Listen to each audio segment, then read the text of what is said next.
女人在山里捡到一颗蛇蛋，没想到里面竟孵化出一条小蛇。好心的她便将小蛇带回家抚养，经常捕捉一些小动物给它吃。几年后，它就长成了一条参天巨蟒，而女人也变成了个老太婆。此时巨蟒的胃口越来越大，那些小动物已经不能满足它了，于是便开始捕食山上的村民。而女人为了能让赤蛇快乐的成长，竟狠心引诱过路人喂给它吃。殊不知，赤蛇一旦吃了活人，就会丧失原本的灵性，逐渐变成一个残暴的怪物。俗话说，见蛇者大吉大利。此时双击留下666，往后都能够一帆风顺的好运不断。这天，几名记者来到蟒山，想要寻找传说中的腾蛇，不料腾蛇没找到，却遇到了一条巨型蜈蚣，其中一名成员也因此受了伤。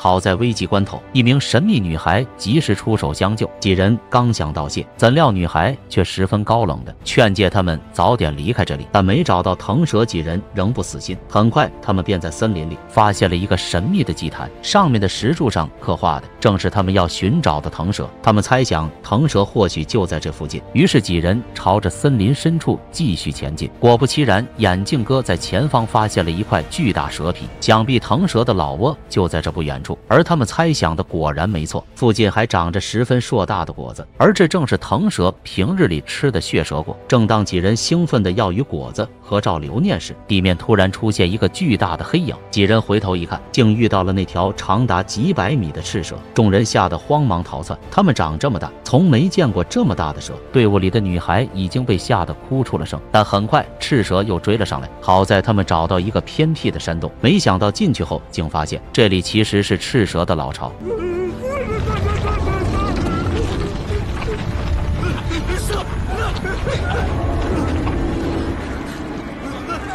还不等他们反应过来，赤蛇便迅速冲了进来，几人被吓得四处逃窜。期间，一名成员为了保护女友，直接被赤蛇当成点心给吃了。眼看众人都要沦为赤蛇的盘中餐时，死前的那名女孩再次现身。只见她吹响手中的骨笛，赤蛇听见笛声，顿时就变得痛苦不堪。几人也趁机逃了出来。事后，女孩告诉他们，自己是腾蛇守护者千亿，而这条巨蟒名叫赤蛇。30年前，腾蛇的上一任守护者阿梅为了救他病重的母亲，竟不惜偷偷带走腾蛇，让祭祀拿去祭炼，想要以此给他母亲续命。怎料仪式中途失败，阿梅的母亲死后化成一束光，钻入腾蛇腹中，并带下一条赤色小蛇。阿梅便固执地认为小蛇就是他母亲的转世，于是便将小蛇带回去抚养。而让他没想到的是，腾蛇一共产下2枚蛋，另一颗被千亿的师傅带走，并成功孵化出一条小腾蛇。而千亿和他师傅的使命就是守护腾蛇，帮助腾蛇渡劫化龙，而那条赤蛇便是腾蛇的结束。听完以后，一旁的胖子有些受不了了，表示这一切都和他无关。为了保住小命，他想要立刻下山，可其他成员都不愿意无功而返，因为他们所在的报社已经欠下了一大笔钱，如果还不上，他们所有人都会失去工作。而对方的条件就是让报社帮他们给市长刊登一个赈灾的假新闻，这样所欠的钱就一笔勾销了。然而社长此人却很有腔调，说什么都不肯为了钱做假新闻。怎料此举却惹怒对方，表示7天之后若见不到钱，那他们的报社就等着关门吧。正当众人一筹莫展之际，偶然间一名同事看见了有关腾蛇的消息，如果能把传闻中的腾蛇刊登出去，定能帮助报社度过此次劫难。可是报社做新闻讲究的就是真实，为了得到腾蛇的具体信息，几人打算出发前往蟒山，没想到他们如今却险些丢了小命。而胖子可不管这些，他如今只想要活命。于是第2天，他便趁着其他人不注意，打算一个人偷偷下山，怎料途中却被打晕。等他醒来后，发现自己被倒吊了起来，而绑他的人正是伙伴眼镜。眼镜这么做的目的，就是为了引赤蛇出来，想要用相机拍下赤蛇的画面，这样一来，他就能做头版新闻发行的第1人。随后，他割破胖子的手腕，放出血液，想要利用血腥味引赤蛇出来，然后躲在一旁，静静地等待赤蛇的到来，眼睁睁地看见胖子被他吃掉。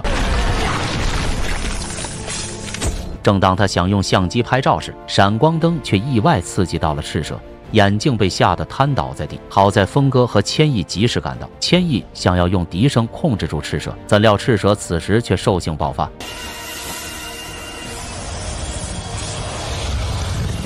眼看赤蛇就要将峰哥吞掉时，关键时刻千亿的师傅罗叔赶到，及时将赤蛇控制住。随后几人跟随罗叔和千亿来到他们的居住地，并在这里见到了传说中的腾蛇。眼镜也趁机用相机拍下了腾蛇的样貌。传闻腾蛇乃是上古神兽，不似赤蛇那般凶狠，而罗叔他们的使命便是守护着腾蛇，等待机缘，让腾蛇化身成龙，并表示莽山处处凶险，劝诫他们应该尽早下山。随后让千亿带几人前往下山的路。可当四人走至半山腰时，却看见不远处有户人家，于是便打算借宿一宿。而他们不知道的是，眼前的这个老婆婆正是赤蛇的饲养者梅神。梅神好心让几人住下，可心里却盘算着要让几人成为赤蛇的晚餐。此时峰哥也想到了胖子的死可能和眼镜有关，于是便将眼镜叫到了外面。两个男人也因此是吵了起来。而此时在屋子里的成员小薇偶然间在墙上发现了一块图腾，而这块图腾他也曾在千亿罗叔的身上看到过，于是他连忙拿给峰哥和眼镜看。此时众人才突然明白，屋子里的老婆婆正是梅神。意识到事情不对，几人火速跑回屋子，却发现床上的小娜不见了踪影，而此时房门窗户也被锁得严严实实。另一边的小娜早已经被梅神绑起来，准备喂给等待已久的赤蛇了。而峰哥为了保护小娜，扔出一把椅子，成功转移了赤蛇的视线。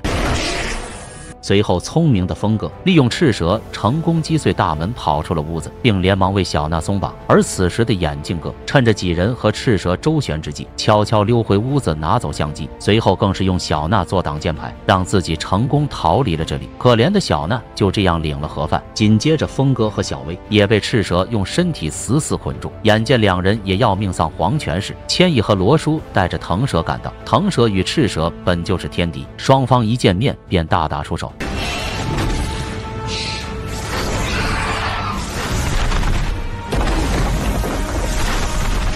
几个回合下来，赤蛇根本不是腾蛇的对手。见状，阿梅竟用自己的血激发赤蛇的兽性。眼见腾蛇渐渐落入下风，罗叔也使出绝招为腾蛇注入力量。最终，腾蛇吐出烈焰，将赤蛇活活烧死。而梅神也因失血过多死去。腾蛇打败赤蛇，最终成功渡劫，化身成龙。